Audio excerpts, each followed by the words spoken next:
Ethical Perspectives on the News is produced by the Interreligious Council of Linn County, which is solely responsible for its content. The views and opinions expressed on this program do not necessarily reflect those of the staff and management of KCRG TV9. Good morning and welcome to Ethical Perspectives on the News. My name is Diehl. I'm the current president of the Interreligious Council of Linn County. On this morning's show, we're going to do something I've never done with the show before, and that is have a follow-up episode to one that we had earlier this month on gender identity and our youth. So I'm excited to welcome back a couple panelists from that episode along with a new one. And all of them, I think, have a great perspective and an important perspective on this topic. So before we dive into things, could each of you just introduce yourself and, again, tell us why this topic is important to you?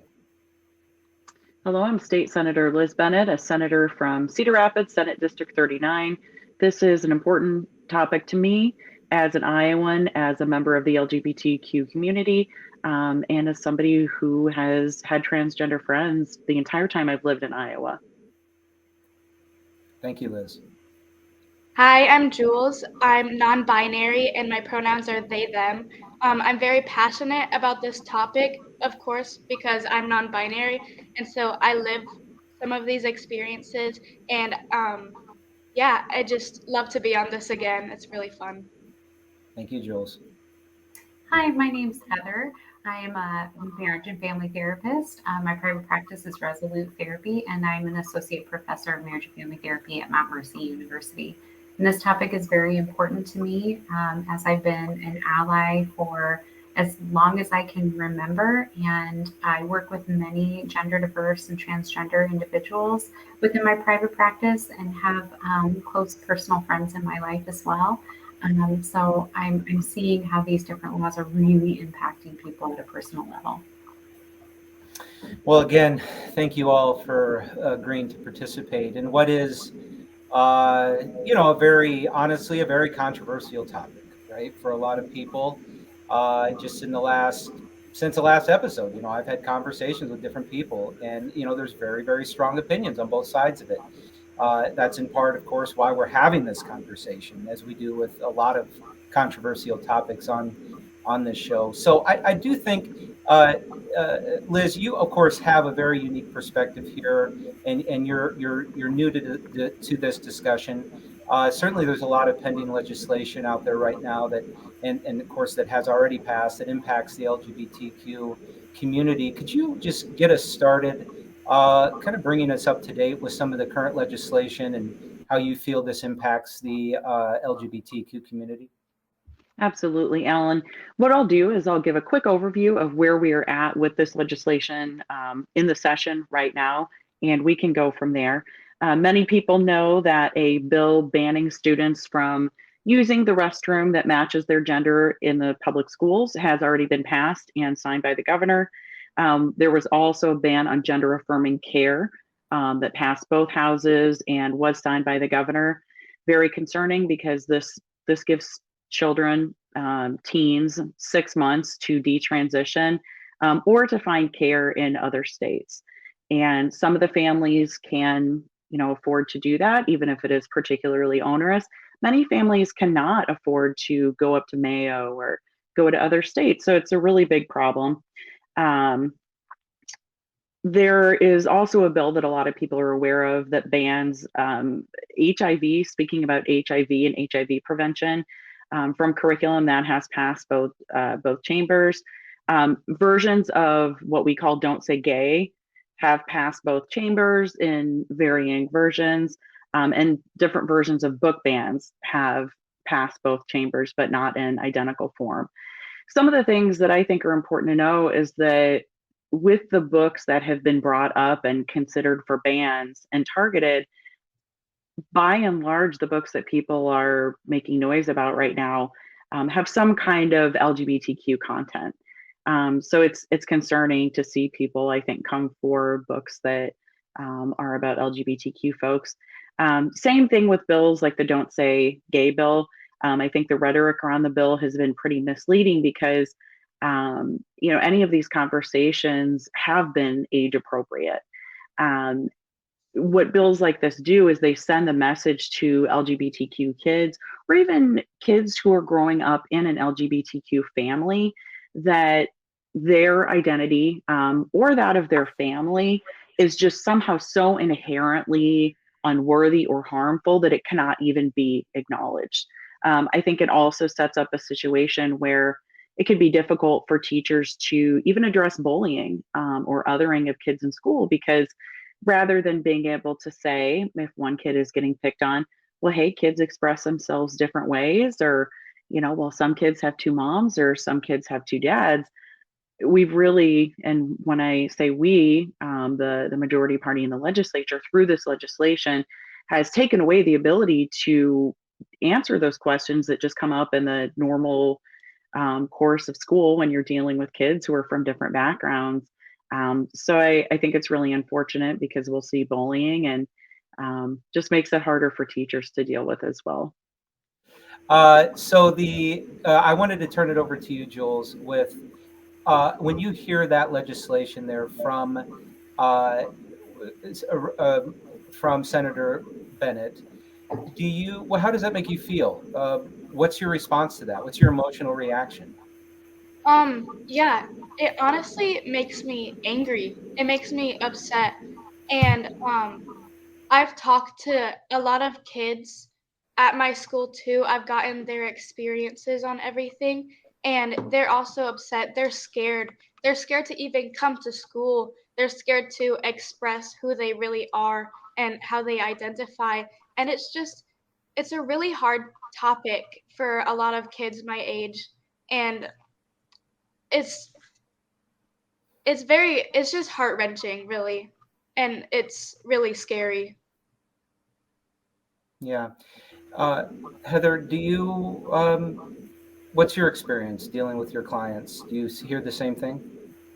Well, and obviously for confidentiality purposes, I can't be, specific. However, to speak, kind of globally of what they're experiencing, the fear is huge, right? What Jules had described, that the children and teens that I work with, that is exactly the feelings that they have. If they're young children in elementary school, it's just confusion. Like, well, why, right? Why is this happening? It doesn't make sense to them, because young kids, they tend to be just so accepting of anyone and anything. And it's us as the adults that impose these ideas of what is right and wrong on them.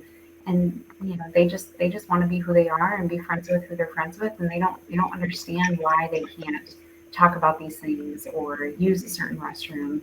And so it's just painful as an adult to see that.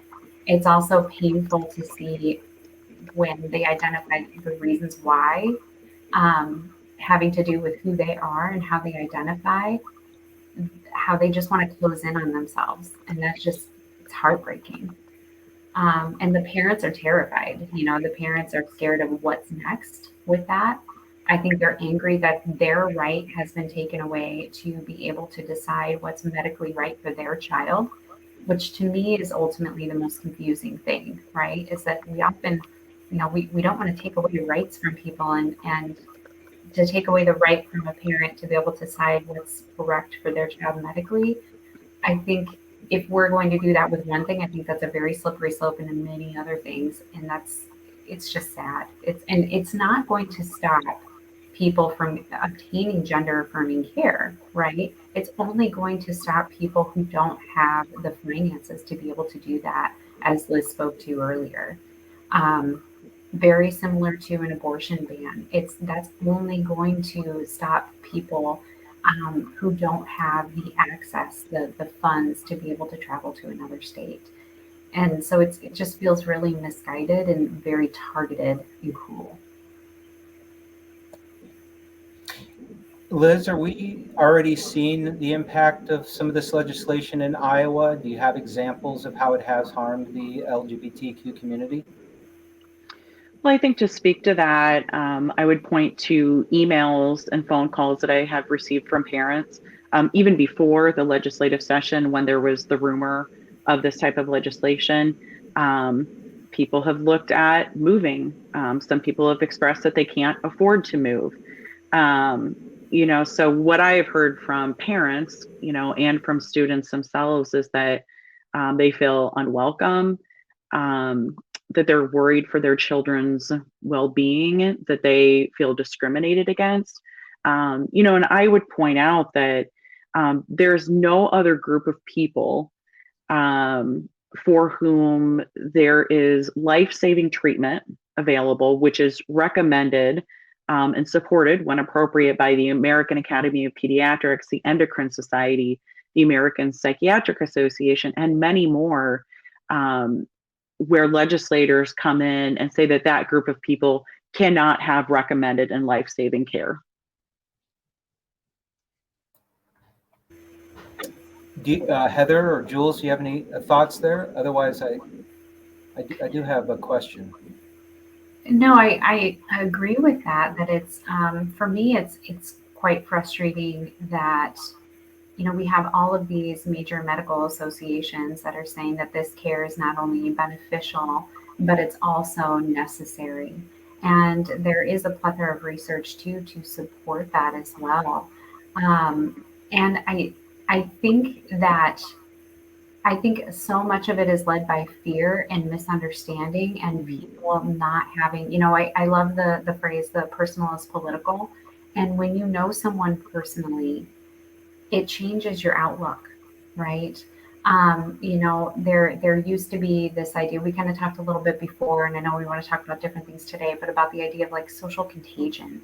And that was something that was identified in the 60s, 70s, 80s, 90s about, if you were around someone who's gay, that might make you gay, right? And that some parents are reinforcing that this is why this legislation is needed to stop children from becoming confused. Well, that's just not the case. I like to kind of joke that, if exposure to things made you that thing, like I would be a very, very, very hungry caterpillar at this point. That's right. As many times as I read that book as a child, and as many times as I'm reading that now to my son, that's not a thing that occurs. And so, yeah, to me, that right as a parent to be able to make proper medical decisions within and in support, with the support of your multidisciplinary team, I think that's just awful to take away from people. Yeah. Just to kind of segue, speaking of just different perceptions that are out there, right? And they're out there. We've all heard them. You don't have to look far, right? That, and Jules, this would be really good for you to chime in on. I think, there's this kind of common trope that, and this is similar to what you heard in the 90s with, gay and lesbian individuals, that these people are confused. These people were harmed at one point. These people are seeking attention. These people are frustrated. These people are all these things other than what they are saying that they are authentically, right? So when you hear some of those, kind of common objections, Jules, that I just listed off there, and there's others, right? There's others. But what's your response to that as somebody that, is experiencing this? Yeah, that people saying that like we're just confused, like we're just kids, we don't know who we are, we don't know like what's going on. We know, like we know who we are. I'm non-binary, I know that for a fact. And it's just like when people say that we're just confused, we would be more confused if we're just hiding what really is happening. If we're just putting the information, the resources, everything in a little box, we're going to be more confused, we're going to be more hurt because we don't feel as if we belong. And that's a really big thing. And I feel like everyone should feel that they should belong no matter who they are. And it's just really hurtful to hear when people say those kind of things, because we're not confused. It's just, yeah. That's It right. just doesn't make sense. Liz, a question. So something that has been playing in my mind is that, I was so proud of the fact that I believe we were the 8th state to legalize gay marriage. And that was something that was just so amazing. And it felt like, wow, okay, Iowa, like we're kind of being progressive in this way.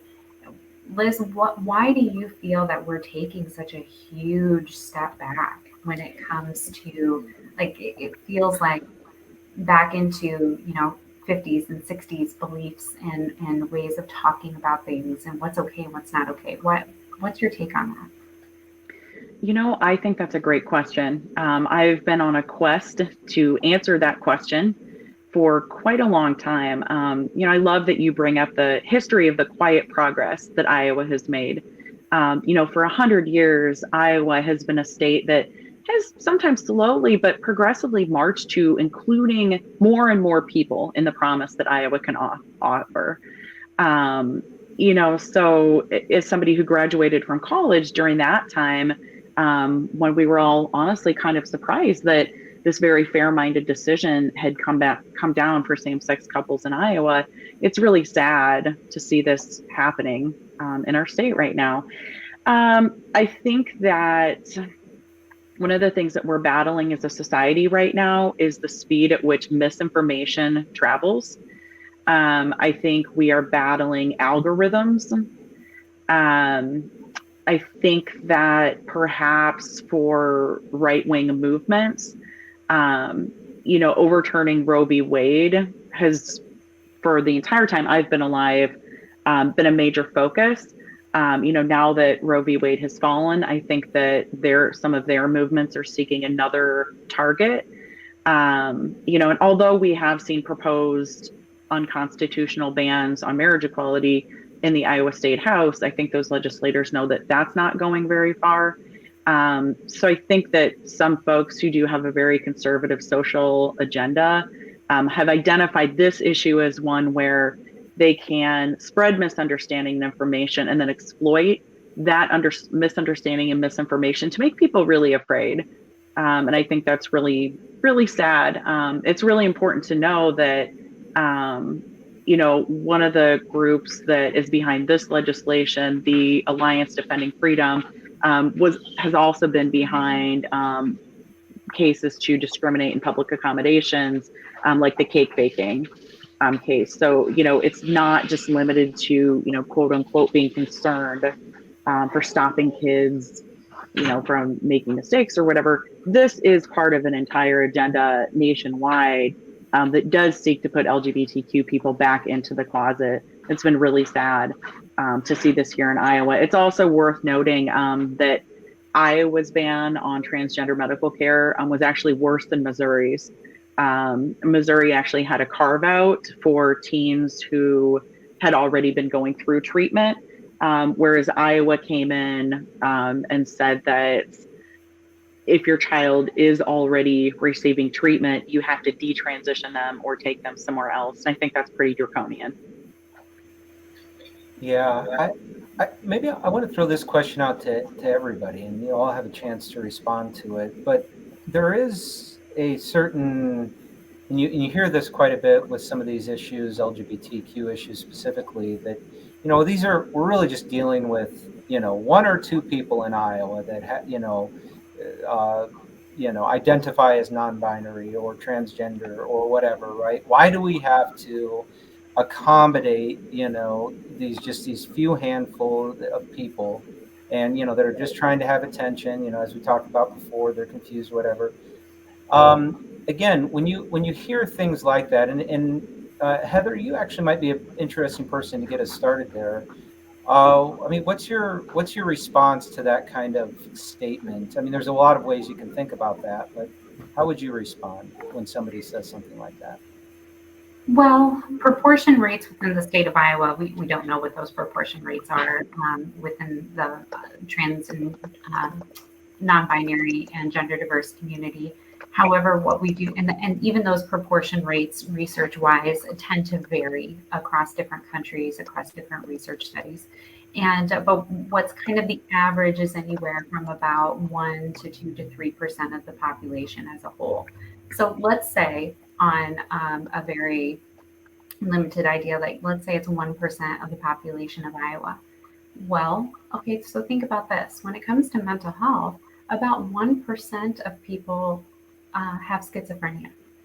Are we not supposed to care about schizophrenia? Are just because it's only 1% of our population, are we not supposed to identify that their experience can be very painful for the individual, very painful for the family? Not make sure that we have resources and proper medical care, mental health care for that individual. I don't think that if something is a small proportion, that means that we shouldn't care about it, because that's actually a lot of people when you think about it. Right. 1% as a percentage seems small, but as an actual number of people, right, it's quite large. Right. I would like to chime in on that really quickly. And I'm going to turn that question around a little bit. Even though we don't have an exact count, and we're going to have even less of a count because some of the bills going through the legislature may actually decrease the number of students who take the Iowa Youth Survey. So in my opinion, that's another way of erasing these students. It is a small percentage. It is a small percentage of students in Iowa. Maybe Heather's correct. Maybe it's around 1%, maybe less. By contrast, according to the United Way, 40% of kids in Iowa live in poverty. So the question really should be, when we have such a small percentage of kids that we've been accommodating just fine for 10 to 13 years in Iowa, why has so much focus in the legislature been on this legislation instead of alleviating child poverty, instead of fixing our child and elder care crisis and finding caregivers for folks with disabilities? We could be expanding Medicaid to make sure that more people can go to the doctor in Iowa. We could be looking at statewide solutions to try to bring prescription costs down. There are a lot of things that we could be doing in the state legislature that would benefit the greater good of more people in Iowa. But instead, these bills are focused on a small percentage of kids. And I think that's ridiculous. That's beautifully said. Jules, do you have thoughts? Yeah, I definitely agree with both of you guys. It's just, why focus on this when there are so many more important things, so many more things that are continually challenging, like, everybody? Why dehumanize anyone in the first place? It's just, why? Like, the main question is always, why is this the reason? And it just, like, it upsets me. It upsets so many youth, so many people, even just at my school. And it's just it's so tough to even, like, imagine that this is happening instead of other things that could be possibly changed. Yeah, very good. I think if we look back at history, right, anytime rights have been expanded to women, to people of color, on and on, there's been a societal pushback, right? And so this, in some ways, is not surprising, right? What are your thoughts on that? This is expected, but what's your thoughts on that? I'll leave it there.